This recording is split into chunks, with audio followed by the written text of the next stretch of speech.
আপুনি ৰাজনীতিক ভাত দিয়া ৰাজনীতিক পানী এটা নমায় না কি দিছে কবা নেকি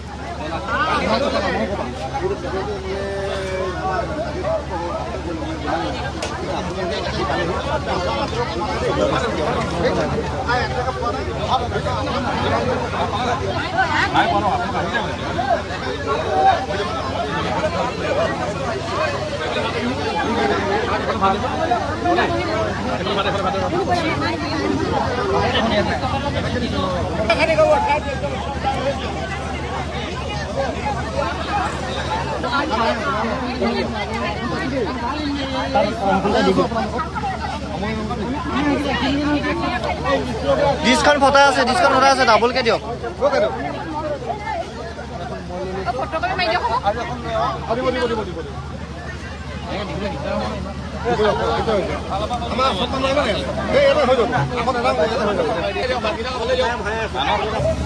মই এই মুহূৰ্তত অনামুখ পঞ্চায়তৰ এখন কি গাঁও চাওঁ দুপমীয়া গাঁৱত ৰাইজৰ লগত একেলগতে ভাত খাই আছোঁ। এতিয়া কেইটা বাজিলে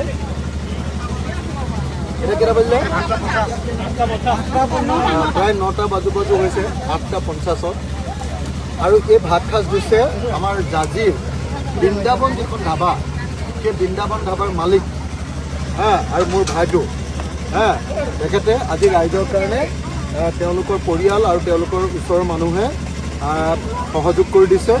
তো এখেতে নিজৰ খৰচত আজি এই গাঁৱৰ মানুহক এনেকৈ খাদ্য খুৱাইছে।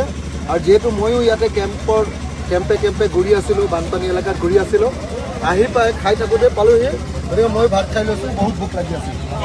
এইটো মানে আমাৰ ভাগ্য, আমাৰ বৃন্দাবনবাসীৰ ভাগ্য যে অখিলদাত আজি আমি ভাত খাব পাইছোঁ।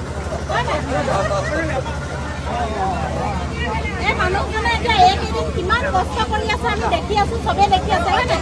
একদম দিন ৰাত একাকাৰ কৰি খজতি গাত হৈ গৈছেগৈ, তথাপিও মানুহৰ মাজত ঘূৰি ফুৰিছে। আজি এইজন মানুহে যে আমি এসাঁজ খুৱাবলৈ পাইছোঁ, আমাৰ বৃন্দাবনবাসী, আমাৰ বৃন্দাবন ধাবাৰ পৰা যিখিনি মানুহ আহিছে গোটেইখিনিয়ে, সেইটো আমি ধন্য হৈছোঁ। এই ভাইটিয়ে আপোনাক লগ কৰিবলৈ আহিছে।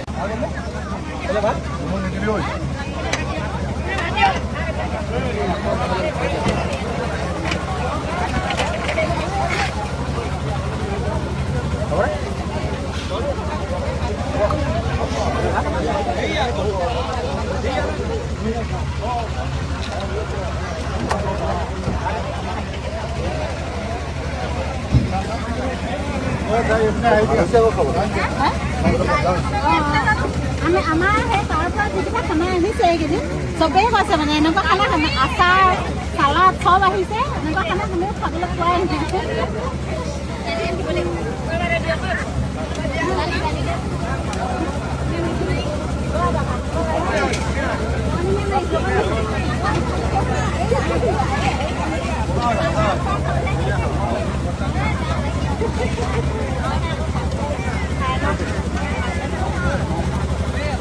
খালো কি হ'ল ৰৈ আছে কিয়? খাওক হৈ গ'ল।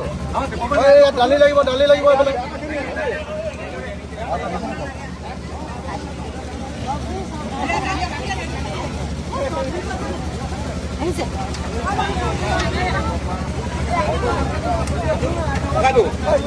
অকণমান আৰু এখন দালি দি দিওঁ পকাই মানে কোনো বেয়া পোৱা নাই, ভাল পাইছোঁ কৈছে সুধি আহিলোঁ দেই, চিন্তা কৰিব নালাগে দেই।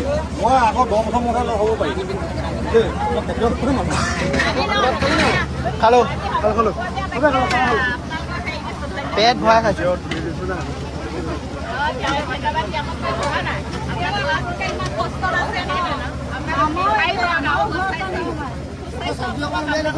চব্জি অকণ উলিয়াই দিব লাগিব।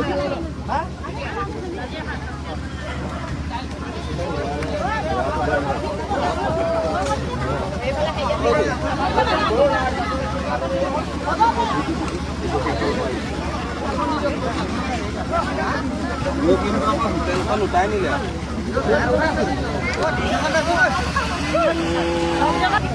কথা